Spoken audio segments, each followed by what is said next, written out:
श्री राधे श्याम। आप सभी भक्तों से मिलकर के मुझे बड़ी प्रसन्नता होती है और सबसे बड़ी प्रसन्नता यह है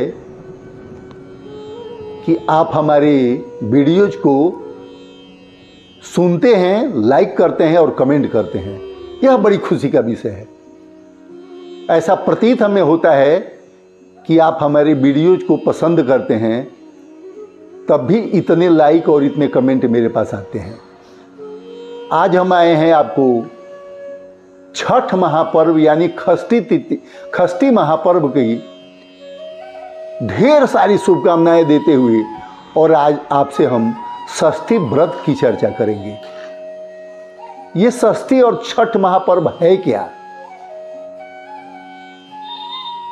सबसे पहले तो आप यह जान लें कि जिसको छठ कहते हैं, यह जाज्वल्यमान और दृश्यमान देवता सूर्य की बहन है।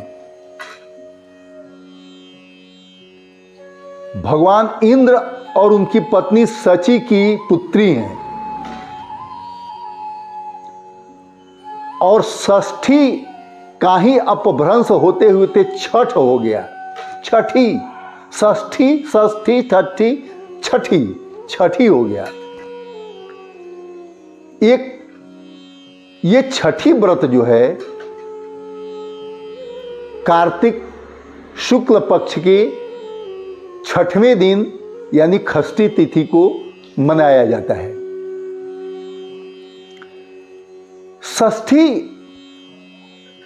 एक हिंदुओं में माता देवसेना का भी रूप है,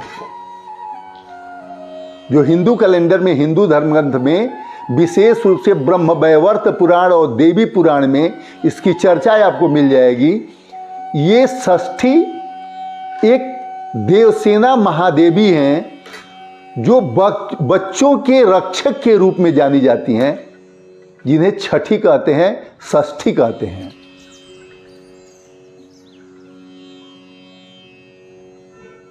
छठी का एक अर्थ विकिपीडिया में आप देखेंगे तो एक मातृस्वरूपा यानी मातृका रूप, माता का रूप भी अर्थ होता है छठी का।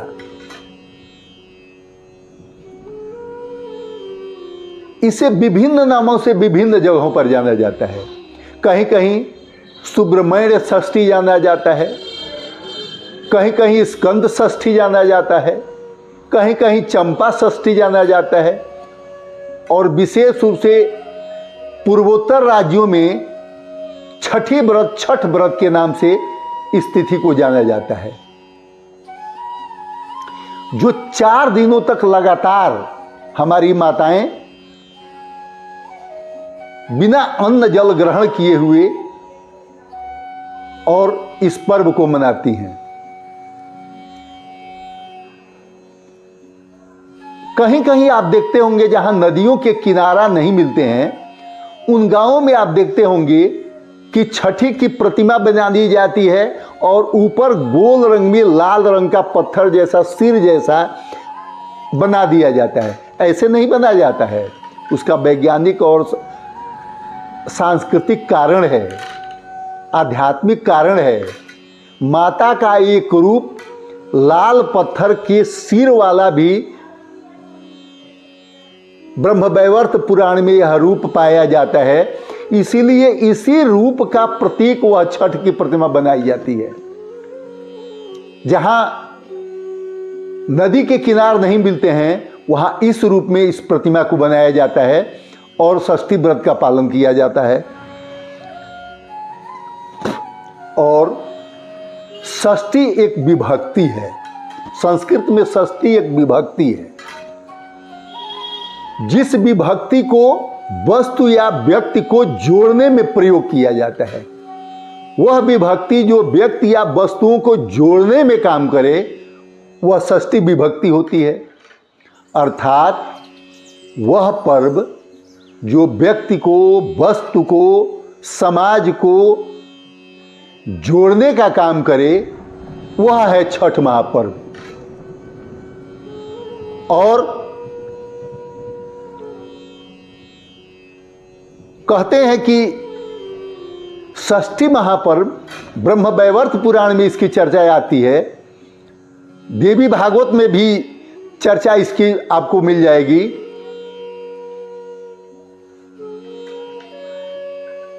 ऐसी मान्यता है कि वैसी माताएं जरूर इस व्रत को करें जिन्हें संतान सुख नहीं प्राप्त है, अर्थात बंध्या माताएं जिन्हें संतान सुख वात्सल्य सुख की प्राप्ति नहीं हुई है, षष्ठी व्रत करने से उन्हें संतान सुख की प्राप्ति निश्चित ही होती है। और इसका मंत्र इतना आसान है कि मंत्र आप एक बार सुन लीजिए। ओम षष्ठी देवी नमः। फिर एक बार सुन लीजिए। ओम षष्ठी देवी नमः। ओम षष्ठी देवी नमः। इस मंत्र का जाप करते रहें और इस व्रत में रहें। षष्ठी माता की कृपा होती है और निश्चित ही उसको संतान सुख की प्राप्ति होती है।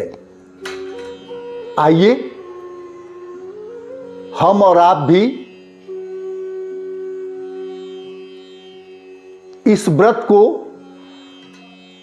इस रूप में माने कि षष्ठी एक विभक्ति के रूप में लोगों को और वस्तुओं को जोड़ने का काम करती हैं, तो मां के रूप में भी हम सभी को आपस में जोड़ने का काम करेंगी। षष्ठी एक संतान सुख प्राप्त देने वाली मां है, तो हमें और आपको भी संतान सुख देंगी और जो संतान है उनकी रक्षा करेंगी। और एक सबसे बड़ी बात कि दुनिया का शायद इकलौता पर्व है जिस पर्व को बिना किसी शास्त्र, बिना किसी पुराण, बिना किसी पंडित, बिना किसी विधि और माताएं बहनें अपने विधि के मुताबिक स्वतंत्र होकर के और सारे लोग ब्राह्मण क्षत्रिय वैश्य शूद्र सभी लोग छोटे बड़े एक पास होकर के और इस व्रत को मनाते हैं। ऐसा व्रत भला कौन मिलेगा।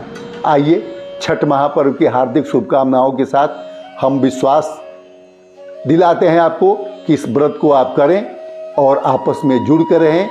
हम हिंदू हैं, हम सनातनी हैं, हम भारतीय हैं। हमारी रक्षा षष्ठी माता करें, छठ माता करें। इन्हीं शुभकामनाओं के साथ पुनश्च नवनाथ कृष्ण श्रीधाम वृंदावन। श्री राधे श्याम राधे श्याम राधे श्याम।